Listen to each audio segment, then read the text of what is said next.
Welcome back and thank you for staying with us. We'll be diving right into our discussion segment and we'll be carrying over our discussion from our phone-in segment.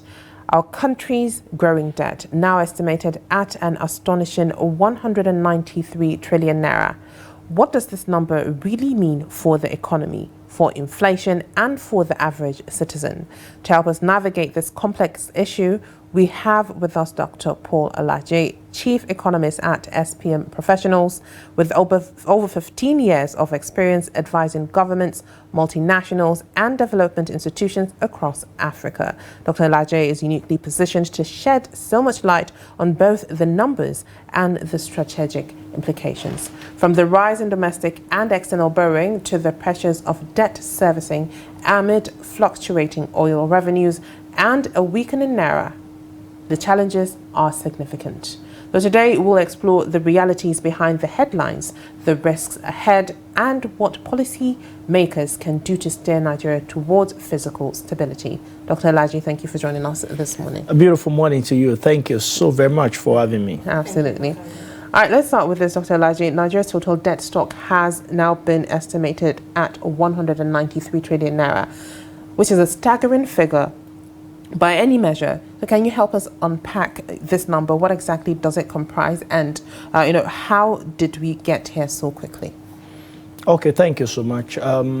Before now, we had different borrowing windows. We have multilateral, we have bilateral loans. But most recently, even though that has been, but the rate at which we get commercial loans increased. When I say commercial, I mean internationally, like getting borrowing, having bond, like Euro bonds, and so on and so forth.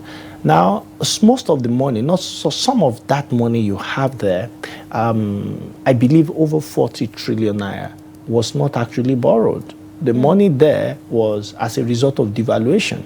Wait a minute. If you borrow when our exchange rate was 500, 400, now exchange rate is 1,400. Technically speaking, hypothetically speaking, 1,000 multiplied by the money we borrowed in lower currency, we give you huge amount of money. So anytime we devalue our currency, especially so badly, what you see is that your debt stock would increase. So on one hand, we are borrowing. On the other hand, this total volume of money we have, if we devalue, we increase. And that was the reason why we saw a jump between 2023 and 2024 when it came to our debt profile. I remember that some months back, I was interviewed by a journalist, and I believe it's online, and they told me, what do I think our debt profile would be? And I said, we need to be wary, because what we saw based on projection was that by the end of next year, borrowing will cross 200 trillion naira. I didn't know that may happen even in this year. And the number is inching closer to that. We have only 7 trillion or so to leave 200 trillion naira. Now, what does this mean? Why does borrowing really matter? Let me take us through what economics believe. There are several positions in economics. The first position is what we call the necessary position. Now, for you to give birth under normal circumstance is you have to be a woman. But that you're a woman does not mean you will give birth. But you have to be a woman for you to give birth. So it's a condition, but it's a necessary condition. I know the word is so upside down now. So it's a constant. So the first thing we look at is what is debt to GDP. Country use different value because it really does not matter. It's called a stock variable. It's stock variable. It really does not matter. Some countries use 40% like Nigeria. Some prefer to use 70%, some 30%. But it's a given that you are measuring your debt to your GDP. For Nigeria, it's nearly 40%, which is within the manageable corridor. But what is important? As a woman, you need to see someone. Because this is morning time and there are some things that NBC may not allow us to say at this time. A woman must meet a partner for pregnancy to happen, for you to give birth. So we call it sufficient condition. What does sufficient condition mean in the case of debt? It means you need to watch the ratio of your debt service to revenue you are using to pay back. Now, what does that mean? for ratio of debt service to revenue, economics, global standard, I don't know if you adopt it in anywhere in Africa, is 33.3%. What that means is, of every 100 naira revenue for federal government, we should only spend 33 naira 30 kobo, so that you have the remaining two-thirds to fix capital project and non-capital project, which is recurrent expenditure. But in Nigeria, we are now 67%. In fact, last administration took it to 98% of revenue was used to service debt. Only 2% was used to do capital expenditure and recurrent expenditure. So we managed to bring it down a little because we removed subsidy and we floated the naira. We managed to bring it down a little to about 67, 68%. But guess where we are still going? 33%. So that's a sufficient condition. Not to cut you short, at this point, do you think Nigeria is facing a debt management crisis or a debt volume crisis? I think volume crisis is an issue right now. I would not say management crisis is an issue, because I'm looking forward to next year. Government have said they want to increase revenues drastically. Maybe when that increase, we can now have revenue increase, then the ratio will be much more manageable. But the volume of debt is an issue, because debt in itself is a stock. But the question is, how do you service this debt? That is where we have the issue. And you've seen, so you see, economic variables should not be reported in isolation. That's the mistake many people make. You just feel our inflation number is this. Inflation has implications on so many other things. It determines whether Monetary Policy Committee wants to increase rates or reduce rates. It determines what things will be in the market, what things are saying in the market. It also determines investors' confidence. Common inflation number that is reported by the National Bureau of Statistics. It has so many things that depend on it. But here is it. When we say that we just pick number, the volume of our debt, don't worry, it's just debt. It's not just debt. Because when government needs to service the debt, government may raise taxes. Is this sounding familiar? Government may raise taxes to say that, oh, we need more money to service our debt. If the burden becomes too much, government may print money. Ways and means we are printing money. That's the meaning. Government may print money. If it becomes too much, government may borrow to service debt. So a debt for a debt. Debt for a debt. All right, then. So it's an issue. All right, Dr. Alaje, looking at this historically, Nigeria has been here before. If we look at 2025 under President Obasanjo, we got a major debt relief from the Paris Club that cancelled about $18 billion. Now, how did we move from that clean slate to this new level of debt just 2 decades later? We're not willing to play the game. We're willing to look at the scoreboard and hoping that with our prayer and fasting, scoreboard will change. Unfortunately, scoreboard is now digital. I'll explain that to you. 2005, President Obasanjo, with a vibrant finance minister, were able to do some diplomatic move, make some quality arguments, and we got debt relief significantly. That reduced. But if you check, debt relief from where? What is the debt component? Why that is not possible now? It was debt relief from where? From bilateral and multilateral lending organization. Eurobond. I can't buy bond and buy Eurobond, and you say that you want to what's going on here. This is a commercial loan. There's nothing like debt relief, a commercial loan. It's like buying bond from a bank in Nigeria, and you are saying that shareholders will ask questions. But bilateral, multilateral can't get that. So Nigeria, maybe deliberately, maybe out of ignorance, feels that, okay, if this can happen, maybe subsequently it will happen. And I've never seen China, another organization, a nation that we owe, forgive people the way we have seen with Paris Club. Paris is a club, it's enclosed. But when you are raising bond, it's open. You don't even know about your bond. They're just everywhere all over the world. So nations, especially African nations, must be weary of foreign loan, more so the one that is commercial. Because if your nation is unable to pay, it has a lot to do with your confidence. Donald Trump's tweet on possible military invasion, possible, not certain, tweet. What happened to our stock exchange? It went down. Market has emotion. Market respond. Market has feelings. Market has mood swings. Before that day, the swing of market was good. The moment the tweet came, the swing of market changed, just like women. Market has swings. So you must understand. So we're doing a lot of analysis this morning, using women. No. See, I'm an economist that people are watching us all over the world. And not everybody will go to school of economics. You are not an economist if what you are saying is not relatable. Absolutely. Economics is life. You are two women. That is why I'm using women. All right. So it's important to understand so that you can ask quality questions. All right. Because the thing I'm saying relates directly with you. All right. Thank you very much for that. Moving on, as of now, the Debt Management Office insists that Nigeria's debt to GDP ratio remains within safe limits. Now, as an economist, do you agree with the assessment, or is that metric misleading given our weak revenue base? Correct. Debt to GDP ratio, I just said it, is the first condition. You have to be a woman to give birth. But what is the necessary condition? I mean, what is the sufficient condition? What I gave you, I said there are three. I only gave you two. The first one is debt to GDP. I said Nigeria is within the manageable corridor, which is what Debt Management Office is saying. It's okay. Within the safe limit.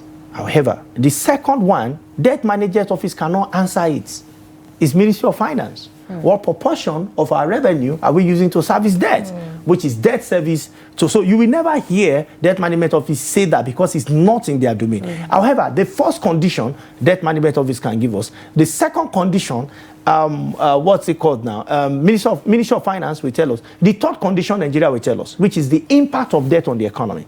In the last 10, 15 years, debt has grown at an average of about 20%. Average of about 20%. But what has happened in the economy? Has economy grown on the average of 5%? No, it's 2%. Because in the last 15 years, we've seen 2 recessions. In the last 15 years, we've seen more poor people. World Bank recent report reveals 139 million people. No 139 million pesos. Million people are living in abject poverty. So this brings me to my next question. Many Nigerians have, arguing that, borrowing is not the problem. Even when we had a conversation with our viewers that called in, they said borrowing is not the problem, but how these funds are being used is what is most important to Nigerians. Now, from your own, based on from your perspective, would you say our loans are being used for productive investment like infrastructure, or are they mainly covering recurrent expenses such as salaries and subsidies? Well, the answer is simple. We look at the budget, look at national budget.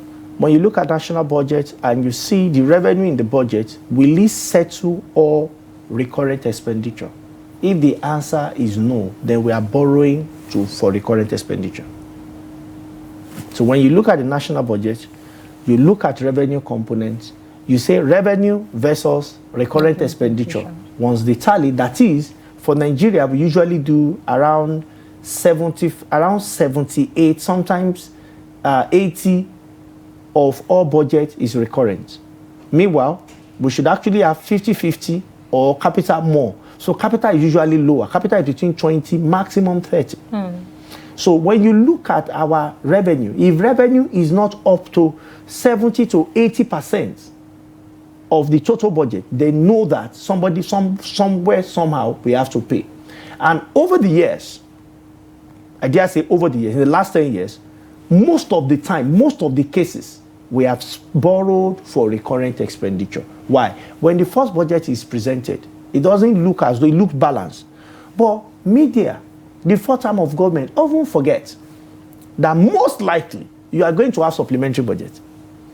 When supplementary budget comes, we discuss less of revenue to finance it. So you now go back to overall budget. You see that, again, we are falling short of revenue to recurrent expenditure. Because ordinarily, if you use debt for capital expenditure, it makes sense. What does that mean? You use debt to finance rail, you use debt to finance road projects, you use debt to raise quality electricity. I didn't say just quantity, not just 24 hours. I'm talking of quality electricity production. You made it available and it's quality, not that you put on light in the factory and your equipment are packing up. So when you do that, when you do those, I beg your pardon, you would see that the debt we have impact. So if you are borrowing for electricity, the last point in the reasons argument for or against debt is impact of debt. Now, when you do those, what you see that the debt will have impact because economic activity will be sporadic. Have you noticed? For me, when I was much younger, we do not have, and I've been to a remote area where the distance from where I was to where I wanted to go, I think I went to see my grandmother. It was in a very rural community where the highest automobile was a bike. Now, we often travel on foot, long distance on foot. Now, you think that that area is very far. You won't know that it's only about 6 kilometers. So if you have driven, maybe it's only 3 minutes to 5 minutes, you are there. But because there are no economic accelerator, like road, like rail, electricity, that can help human movement. Imagine somebody who have to travel like that. You go once or twice a week. That's your contribution to the economy. And somebody who is motorable, who can go really quick, it can contribute more. So all of this contribution is what makes our GDP improve or reduce. So economic environment is what really determines if we have created energizers of economy, they will either help or mar what we are doing as a nation. All right, Dr. Alaje, speaking of, economic consequences when it comes to these loans, how does the 193 trillion naira debt burden shape our macroeconomic outlook, especially in terms of inflation, exchange rate, stability, and investor confidence at this point? Well, it has a lot of implication. What we need to know is what is the cost of service. When cost of service goes up slightly to above 70%, then it will have implication on first inflation. When inflation continues to be high for a while, then you are going to have implication on exchange rate because investors will lose confidence. When they lose confidence, we are not attracting as much as we should. The next you see is that there will be pressure on the central bank to devalue the naira. When they devalue the naira, everybody in local parlance will hear it.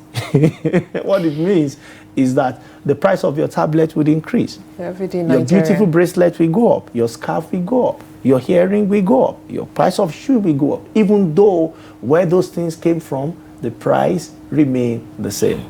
That means you need to sweat more before you can buy it. That's what it means. Go and sweat more. We want you to buy it. But that 1 hour sweat is not enough. Make it 2. Maybe make it 5. Maybe make it 6. So that you can exchange for what you want to get. Now, Dr. Alaje, some of the government's major projects like the Lagos-Ibadan Railway and also the second Niger Bridge were funded through external loans.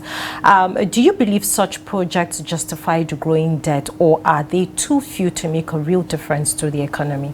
Yeah, I think they justify to some extent. What we need to do is to look at how much. To some extent, yes. Incidentally, I've traveled on Lagos-Ibadan Express more than 100 times. And I think I'm just being moderate. It's moderate to say, fantastic road. To shock you, I've also gone on second Niger Bridge. As research, when government lay claims, we often go back to check. Excellent bridge. You see, 2 things you cannot forget President Buhari for. 2 things. Those things you mentioned and Warri Takpe Rail. Yeah. President Buhari delivered those. He also delivered on Lagos-Ibadan Rail beginning to the end. These are things he did. And we must mention them. Quality things he did. However, the loan gap is far more than those projects that was done. But the one that was deployed on the road we can see, honestly, they were done. All right. Now, from your expertise, with this rising debt and shrinking fiscal space, what do you foresee happening to Nigeria's credit ratings and ability to attract long-term investment? Well, in the short run, I don't see a lopsidedness in our credit rating in the short run or in the near term. But in the medium term, if our service goes up to about 70, 80, it will definitely have impact on our credit rating. Because it will now mean that government will take more, because the truth is that debt service is one first line item. You have to pay attention to it because of your sovereignty as a nation. Before people start thinking you are irresponsible as a nation, so it's something you have to do. And another thing you need to do just after that is you have to make sure you pay salaries. The question is, how do you then bring infrastructure?